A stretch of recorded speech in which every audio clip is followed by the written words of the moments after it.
I think it was about 6 months ago, or maybe a little bit longer ago than that. Matthew had already written me a bunch of pieces, which were all, you know, fairly short. And like one of the first pieces that I'd come across of his was for Clive Barker, which is a 31-hour piano piece. And I thought, you know, it'd be fun to do something like that, but for organ. And, you know, to be honest, I didn't know if you were going to say yes or not, because I imagine that took a lot of work. 4.5 years? Well, yeah, this one didn't take that long, did it? 7 weeks to direct. Yeah.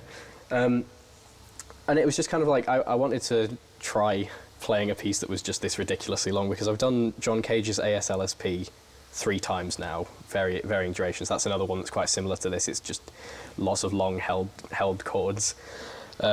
This one is significantly harder because there's more. But yeah, so I think it was just I wanted to see if he would do it. And I kind of, when I asked him to do it, I didn't think that I would have to play it. Obviously, I knew that I would, but I was just, that wasn't even a possibility in my mind, because it was just like, there's no way he's going to say yes to this. And, well, now I have it.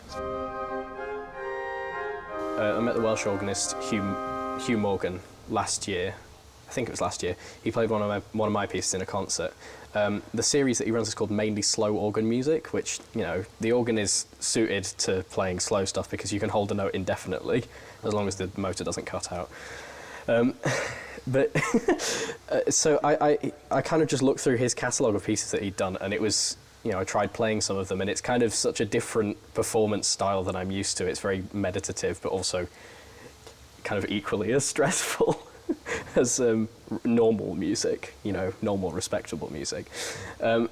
Yeah, I think I wasn't really that aware of it up until recently, because, you know, for me, being both a composer and an organist, all the new music stuff has been on my composer side and not so much my organ side until quite recently. The complexity of it has always interested me. My first exposure to organ was being a chorister when I was about, you know, 6 or 7 or something like that, and it was the loudest sound I'd ever heard in my life at that point. It was just interesting because, you know, I heard it and I was thinking like, oh yeah, I want to do that too. It's a generic design, however, there aren't many of these left in this condition, having been unchanged since, you know, this was built in 1901. It's very late Victorian. It's got all the funky machinery bits that they invented for the organ, which, you know, weren't really popular before and then also weren't popular afterwards. So it's a time capsule, and you don't get many organs like this, especially not in somewhere as, you know, as busy and constantly changing as London. I would have expected this to have been modernised at some point, but it's quite fun that it's not. Because, you know, it's also interesting to play such a new piece in such a new style on an old instrument like this. You know, this is over 100 years old, and this piece is not even a year old. It's really stressful. It's really stressful. Not that I don't enjoy it, because I do. It's fun to play, but at the same time, you just have to hope that you don't lose your place, because, oh boy, there's no saving. I mean, it's interesting it being as long as it is and as difficult as it is. It's kind of, I'm kind of just torturing myself, but at the same time, it's interesting, and I like it because it's a challenge. You know, nowadays I play a lot of contemporary music, and, you know, every piece has its own different challenges. And this one is that it's really long. I'm going to be playing for, you know, potentially 9 hours straight, which is a lot. And, you know, obviously I can't eat anything during that time or go to the bathroom or anything like that. So I'm going to have to kind of ease myself into it a little bit over the, you know, few weeks beforehand, I'd imagine. And, you know, I have done similar things like that, not necessarily for the purpose of playing long pieces, but more just to see if I could.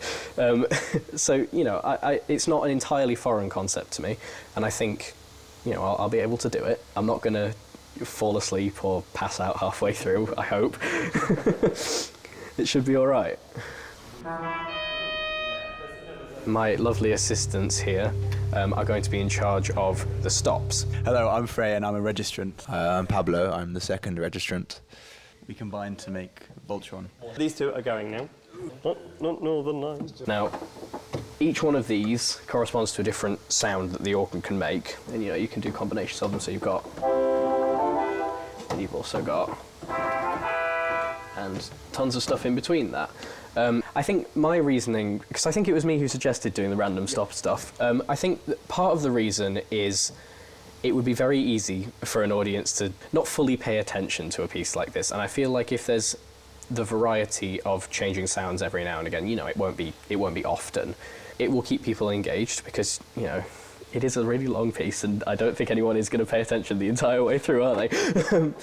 But the other part of it is that this is a piece uniquely for the organ. I don't think it could work on anything else. And, you know, the stops are an integral part of the organ. You know, you want to use them all. You want to showcase what the organ can really do, especially this one because it's got some really nice sounds on it. You know, it's got...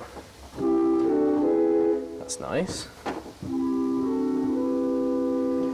Yeah, so the other part of it is it adds another aspect to the performance, which I think will benefit me as a performer because, you know, I'm not going to be sat here by myself the entire time, which that would make it significantly more difficult if I was doing that.